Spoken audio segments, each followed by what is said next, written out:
اللہ تبارک و تعالی نے انسان کی ہدایت کے لیے مختلف طریقوں سے بندوبست کر رکھا ہے۔ پہلے اللہ نے انسان کو فطرت پر پیدا کیا ہے، فَأَلْهَمَهَا فُجُورَهَا وَتَقْوَاهَا۔ اللہ تبارک و تعالی نے انسانی نفس میں، انسان کے اندر، اس کی فطرت میں دونوں چیزوں کا شعور رکھ دیا کہ یہ راستہ فجور کا ہے اور یہ جو راستہ ہے یہ تقوی کا راستہ ہے، اور اس کو بتا بھی دیا پیغمبروں کے ذریعے،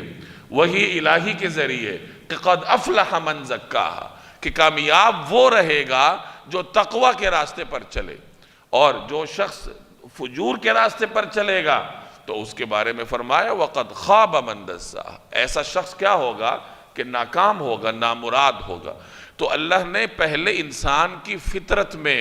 وہ استعداد رکھی ہے کہ اس کو بروئے کار لا کر وہ حق قبول کر سکتا ہے،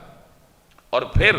اللہ نے ماحول میں ایسی نشانیاں رکھ دی ہیں کہ انسان تھوڑی سی غور و فکر کر کے خالق تک پہنچ سکتا ہے۔ قرآن کریم بھی جگہ جگہ اس کی دعوت دیتا ہے، اور صرف بیرونی نشانیوں پر ہی اللہ نے اکتفا نہیں فرمایا، بلکہ انسان کے سامنے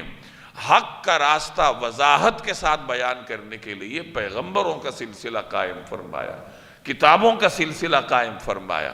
اب اس کے بعد بھی اگر کوئی انسان راہ راست پر نہیں آتا تو اس کا مطلب یہی ہے کہ اس نے اپنے اندر کی قبول حق کی استعداد کو بالکل ختم کر دیا۔ اس کا نتیجہ یہ نکلا کہ پیغمبر کو دیکھتے ہوئے، اس کا کلام سنتے ہوئے، اللہ کا کلام سنتے ہوئے، نشانیوں کو دیکھتے ہوئے بھی اس کے اوپر اثر نہیں ہوتا۔